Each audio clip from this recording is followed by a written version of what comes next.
This is why there are great difficulties for those who have never gone beyond the level of study to investigate and find the truth. For talk of this kind, as I have described it, will probably not be understood by those who have never come across it before and never practiced Paññā.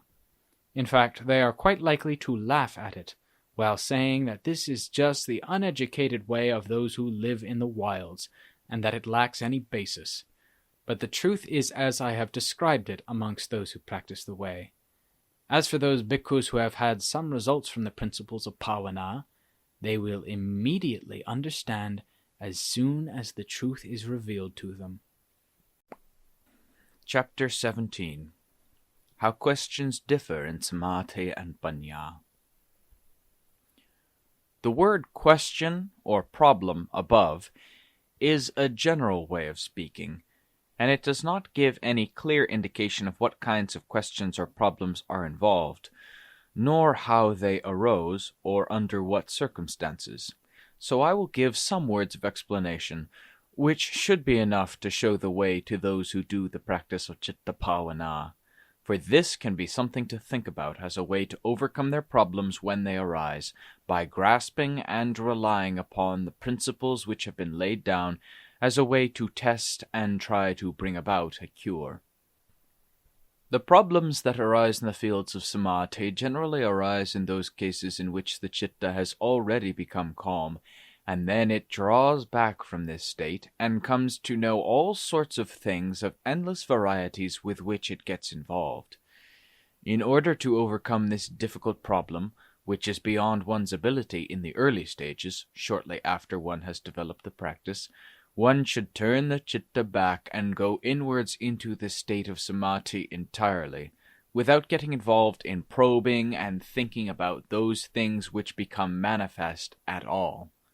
Then, whenever the citta goes down into a state of calm, one should have mindfulness to watch and take care of the citta, causing it to remain in that calm state, and preventing anything from putting pressure on it to leave this state and go outside, such as, for example, suggesting that it should fly up into the sky, or to go on a tour of the hells, the heavens, and paradise, or play about in Samādhi by thinking of doing things like wanting to look into the cittas of other people when one's own citta is calm.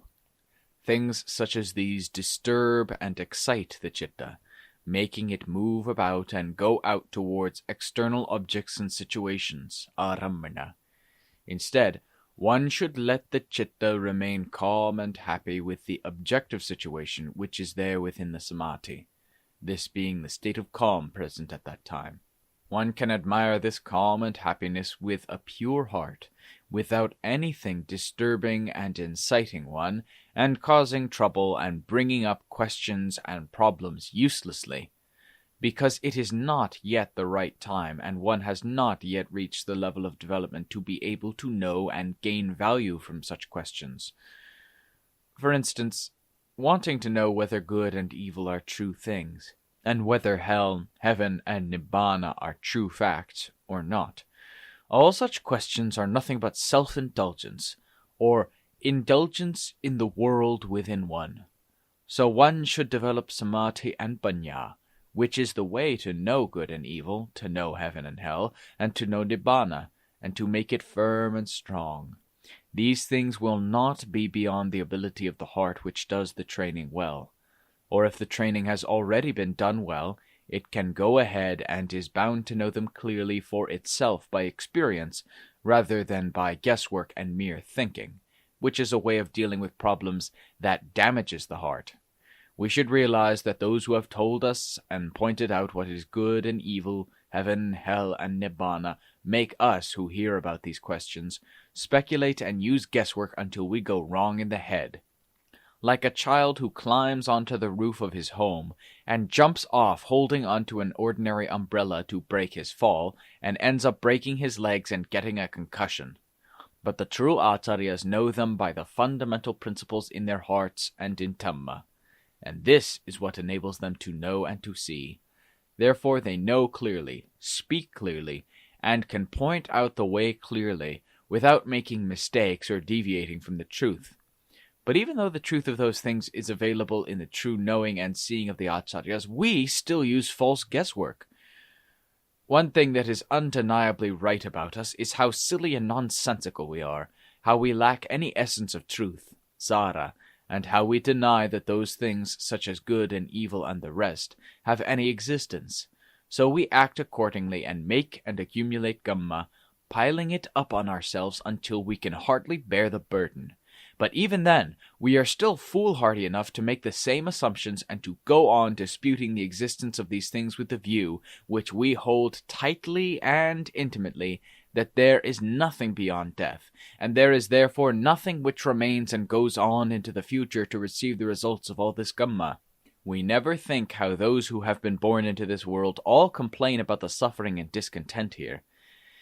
If all the complaints about the sufferings and discontent which weigh down on beings until they cannot find a way out were to give out a loud noise like thunder and explosions, all people in the world would probably have died of broken hearts long ago, because the loud explosive sounds of their complaints would have resonated around the material world, and there would be no corner of it or time in which it would be possible to breathe freely.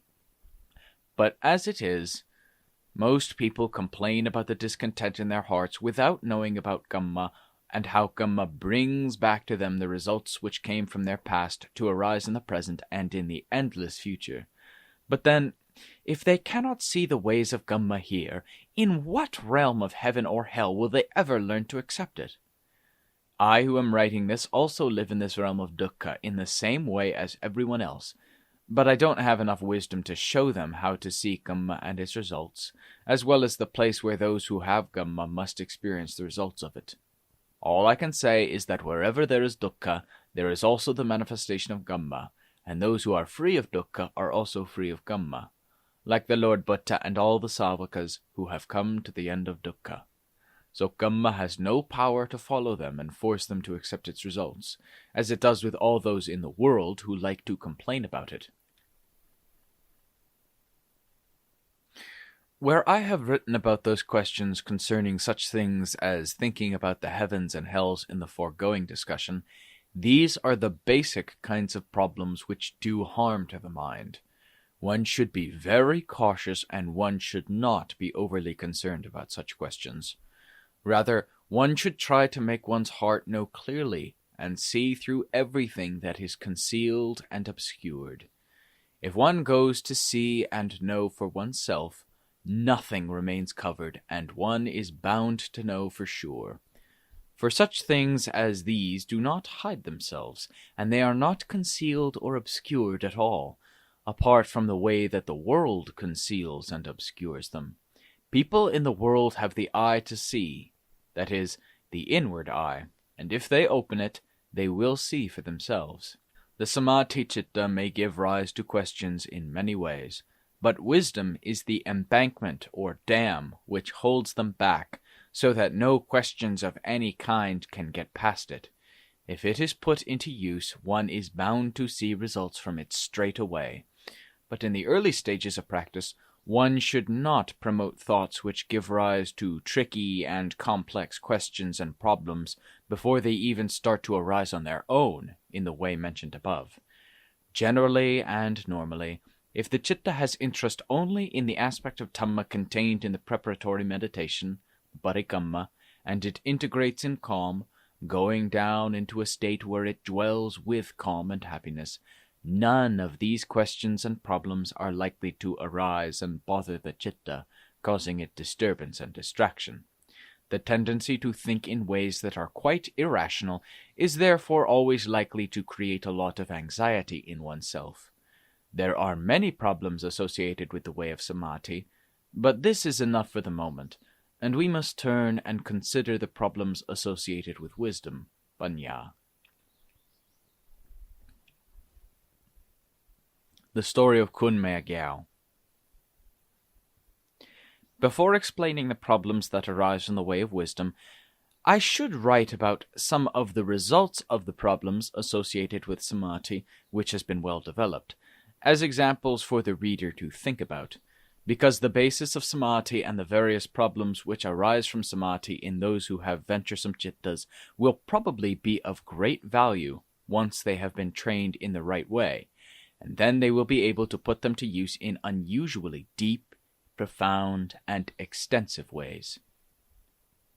An example of this may be seen from the biography of Venerable Ajaan Mun, for he was an acharya whose chitta was bold and venturesome while he was in the stages of training and discipline, and then became a master after he had completed his training. But the following story refers to a woman. Note: this upasika has since died. Her name was Kunmaya Gyao, Venerable Mother Gyao, and it was thought by many people that she was an arahant. She was a follower of Venerable Ajaan, and she had received training from him when she first started to practice. She is still alive today and lives as a white-robed upasika. Her chitta tends to be venturesome and is similar to that of Venerable Ajaan Mun in many respects, so this is a suitable place to reveal this story as food for thought for those who practice the way, to think about and to extract the essence from it as it suits themselves and as far as they are able to. When this woman was a young girl, Venerable Ajaan Mun stayed for one rains retreat period, Vassa, near her village with a large company of bhikkhus and samaneras. It seems that this was the first time that this village had as many as 40 or 50 monks and novices staying nearby for the Vassa. There were a number of elderly bhikkhus there, who had been in the robe for many Vassa already, and who were followers of Venerable Ajaan, who spent the Vassa there with him. There was also one bhikkhu who had skill in Parachitta Vidya, knowing the chittas of other people, and he had the duty of helping Venerable Ajaan to catch out those bhikkhus who were skillful at robbery, i.e., those bhikkhus whose chittas liked to steal away to think of other things and to wander away from the path. Sometimes, when Venerable Ajaan was about to give a Dhamma talk at night, so as to give teaching to the bhikkhus, he would tell that bhikkhu who was skilled at the Parachitta Vidya, saying, "Today I want you to help me a bit to put down the thieves. While giving a Dhamma talk, I don't have much chance to trap and catch these thieves, for even though I can do it, it is not as efficient as waiting to catch them at the door. That is, waiting prepared and ready to catch the chittas of the others present, which slip away into wayward thoughts at a time when there is no business intruding and calling for their attention. Since I shall be active in giving a Dhamma talk, I will not have much chance to think of anything else, for by the time I should have turned my chitta to examine and catch the thieves, they would have stolen away a large hoard of things and returned to normal, and I would have no chance to catch them in the act. So I would like you to help me a bit to catch them in the act, for these thieves are very skilled at slipping out when I am occupied with other essential business. Try to catch the really skilled ones which are most clever at it." After that, Venerable Ajaan would start to give a Dhamma talk without taking any notice of anything else. After a short while, a thief would slip out and wander about in his usual way. Then he would hear the bhikkhu, who was on duty keeping the thieves down, speak to him, saying, "Venerable such-and-such, why are you thinking like that?" Venerable Ajaan would stop his Dhamma talk for a short while to help and give some weight in quelling the thieves, saying, "That's exactly the way to do it, so as to outwit these rogues who are so quick and slick." Then he would continue with his Dhamma talk. After a short while, another thief would come out somewhere else. Again the bhikkhu on duty would catch it, saying, "Venerable so-and-so, why are you thinking like that? Bring your chitta back and fix it within you. Don't let it go out and think about all sorts of things, for that's the wrong way to go." The thief returned, afraid of that bhikkhu and frightened by what had happened, and did not dare to go out wandering about everywhere in his accustomed way after that. The bhikkhu on duty only had to warn a few of them for all the outlaws to become quiet, and the effect was obvious. But in some cases they became very afraid of the bhikkhu on duty from that time on, and from then on they did not dare to let the chitta go out wandering much, as they had in the past. But just why Venerable Ajaan chose to tell the bhikkhu on duty to do this on some occasions, and what the full meaning of it was, we were never able to find out, because he never said anything about it. As for the bhikkhu on duty who helped Venerable Ajaan on these occasions, At other times when he was not told to do anything, he acted as if he did not know or see anything. In fact, almost as if he knew nothing. But all the bhikkhus and samaneras were more afraid of him than anyone else except Venerable Ajaan Mun.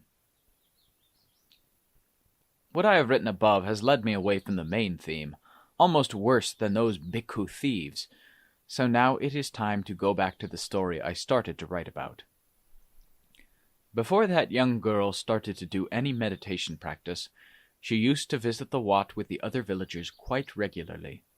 Then, when Venerable Ajaan went to spend the Vassa there, he taught her to do meditation practice and explained how she should do it at home.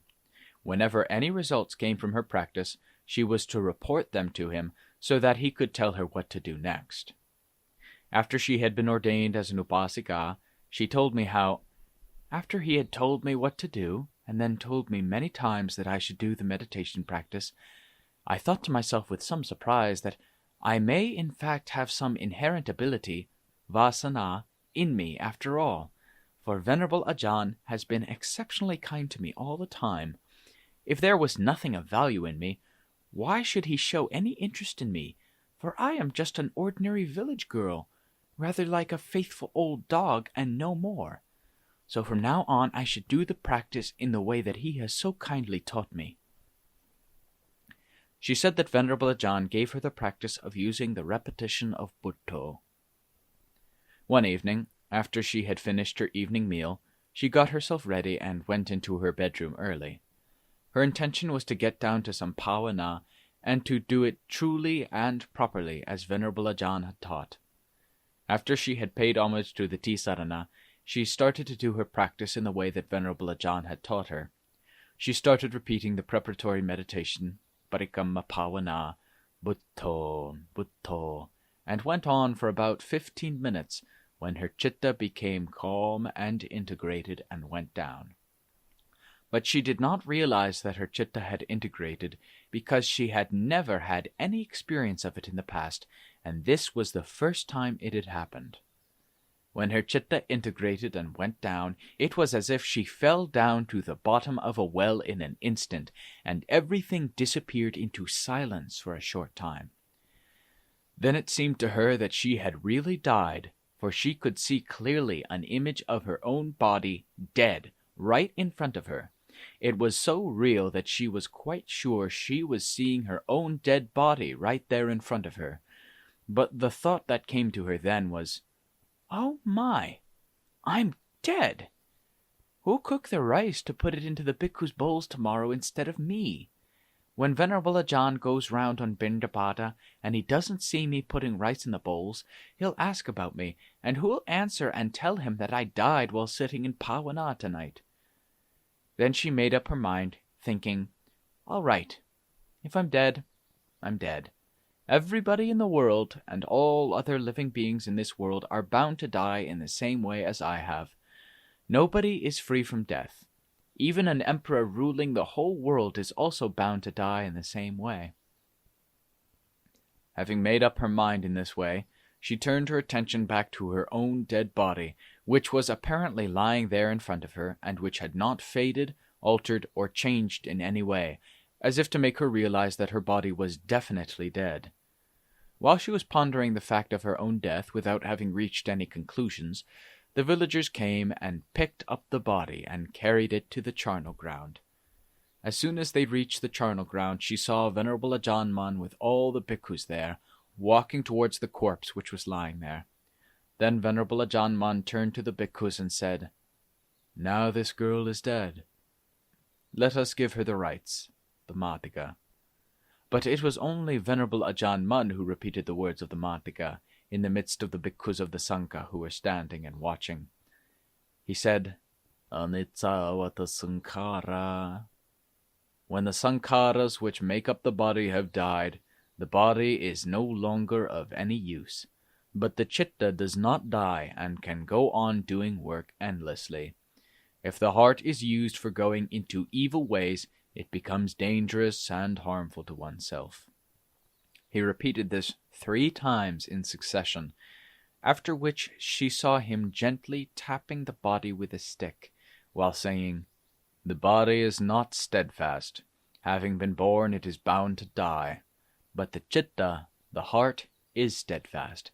It has no birth or death when the body dies. It only whirls around in accordance with the causes and conditions which make it go round like this.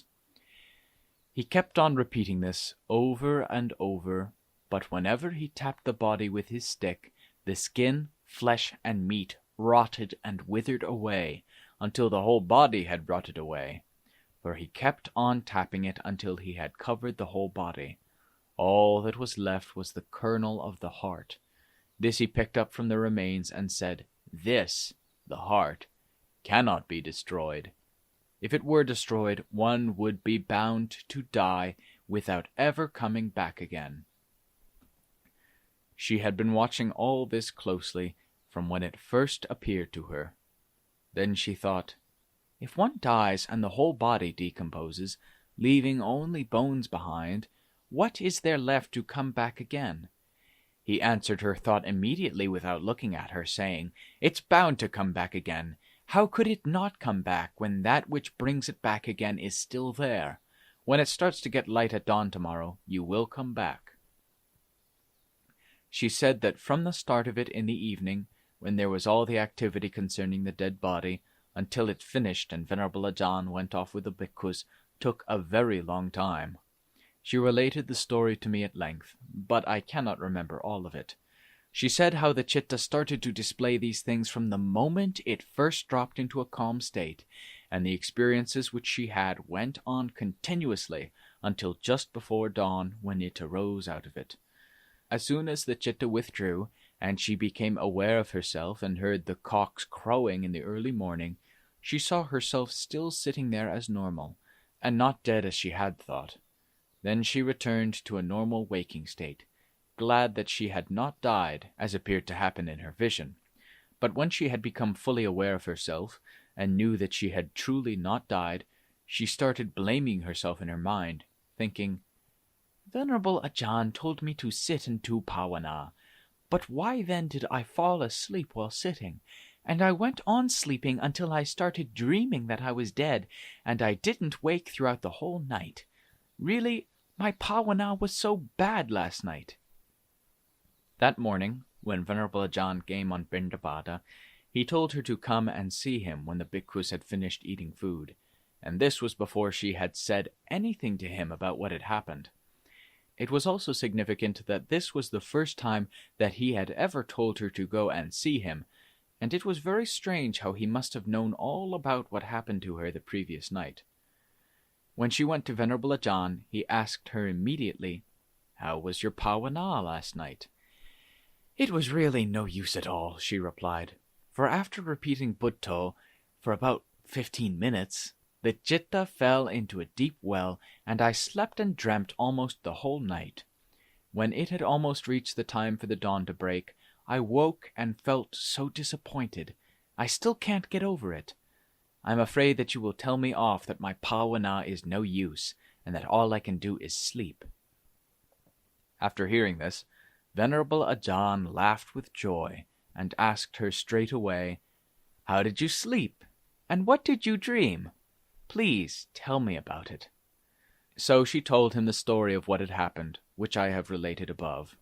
He roared with laughter and was delighted, saying, "That was no sleep, no dream. It was the calm citta, the integrated citta. You must remember this. That which you called a dream was not a dream, but a nimitta which arose out of Samadhi Paññā. This is what they mean when they talk about doing Paññā and seeing all sorts of nimittas. What they see is the kind of thing that you also have seen." Venerable Ajaan explained a lot more to her until she understood well. Then he sent her home, instructing her forcefully to keep on doing Paññā. He also said, "If your citta has any further experiences, relax and see them, and let them come as they will, and there is no need to be afraid of anything. I don't want you to be afraid of whatever experiences come and go while doing Paññā, but you must be precisely aware of them all. While I am here, no harm will come to you, and you need not be afraid. but whenever any knowledge or vision comes to you in Paññā, you should come and tell me about it." From then on, she was satisfied with her Paññā, and she had all sorts of experiences which kept on arising continually, until Venerable Ajaan was about to leave the district. Then he sent word for her to come and see him, and he ordered her forcefully to stop doing Paññā for the time being. He said that when the right time came she would gradually develop on her own, but that once he had gone, she must not go on doing Paññā. He must have thought about her case, and seen that she had a citta with daring and venturesome tendencies, and if anything untoward happened when he was not there, there would be nobody to help her and lead her out of trouble, and she may go the wrong way and be ruined. So he did not let her go on doing Paññā after he left. Although she did not understand the reason for this instruction, she had faith in him and followed him, and stopped doing Paññā from then on. Even though she wanted to do it so much, she felt her heart would break. But when she was about 40 years old, she left her home and family life, and was ordained as a nun, an upasika, and went on with her training in Paññā.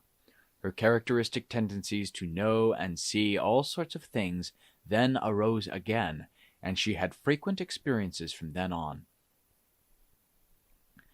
When I met her, she told me about the things that had happened in her Paññā. I also saw what her temperament was like, which explained why Venerable Ajaan had told her not to go on with Paññā, because of her daring and venturesome temperament. If there was nobody available who knew more and was more capable than herself, and who could control her when she got out of hand, she could have gone the wrong way and would have been ruined, because she did not know the way to control herself. So now I shall summarize her story, only taking into consideration those things which are significant in connection with the problem of Samādhi and Paññā, and which are suited to our purpose. The things which she had come to know in strange and unusual ways were quite extensive. When Venerable Ajaan Mun was very sick and close to the time he died, she knew about it in her Samādhi, even though they were in separate provinces and a long way from each other. At night, when she entered Samādhi, she would have a vision of Venerable Ajaan Mun flying through the sky and hovering above her. Then she would seem to hear him say, "Father is very sick. You must hurry to visit Father. Don't wait about and waste time. Father will leave this world this time for sure because of this illness." The way in which Venerable Ajaan flew through the sky was something which she knew through her Samādhi Paññā. Almost every night he came to warn her to hurry, for in a short while the chance of seeing the body of Venerable Ajaan would be gone, and he would die before she got there. As his end came closer, he would come more frequently, until she saw him coming every night without fail. It had been her normal practice since she was ordained to go once a year to pay respect to him and to hear his training and teaching. But when she started to see him coming to her quite frequently, she never managed to go and pay respect for him. Whether this was due to Dhamma or whatever else is difficult to say, but every time she saw him as a Samādhi nimitta, she would tell the other nuns about it, saying, "Venerable Ajaan is very sick, and he has almost reached the end. He comes flying to tell me almost every night out of his great metta." Then later on he came every night. "We haven't yet gone to visit and pay respect to him. We have still got all these things that have to be done, and it is hard to see the end of them." When they decided to go and see him and pay their respects to him on any particular day, something would obstruct it, and the last day that they decided to go was the day that Venerable Ajaan died, so they never saw him. Late at night on the previous night, when everything was calm and quiet, he flew out of the sky and stood in mid-air, and in a loud voice said, "You see? Father has told you many times to hurry up and visit him. Now it is too late. If you let yourself lie down in satisfaction with this mass of excrement here, and if you are not interested in listening to the words of your father, there is no hope, as is the case today. You won't see the body of Father any more, for I have already left the world completely. Have you heard the news? If not, you will hear it shortly. I told you the truth, but you didn't believe it. Now all you will see there is a corpse which has nothing left with which to acknowledge you, for I have already left the world. Do you believe this, or do you still not believe it? For it is just that Dhamma which arises from negligence which leads the world into despair. Tonight, Father has left this world and is gone for good. After which he disappeared into the sky. When her chitta had come out of Samādhi, it was almost dawn. She could hardly stand it, and burst into tears there by herself, for she had seen Venerable Ajaan's metta for her every night since he had come close to the time when he would leave the world and the kantas. Once the dawn had come, she quickly went to tell the others, saying, "Venerable Ajaan Man has died and gone into Nibbana last night. I know, for I had a very clear and certain nimitta in Paññā, like those I have had before, coming to warn and rouse me up." Then she burst into tears in front of all the other nuns, quite unashamedly, while they were confused and rather bewildered. It would not have been right for them to question her sanity, because her ability to know things by way of Samādhi was precise and accurate, and all of them had complete faith in it, so that they could hardly doubt her sanity.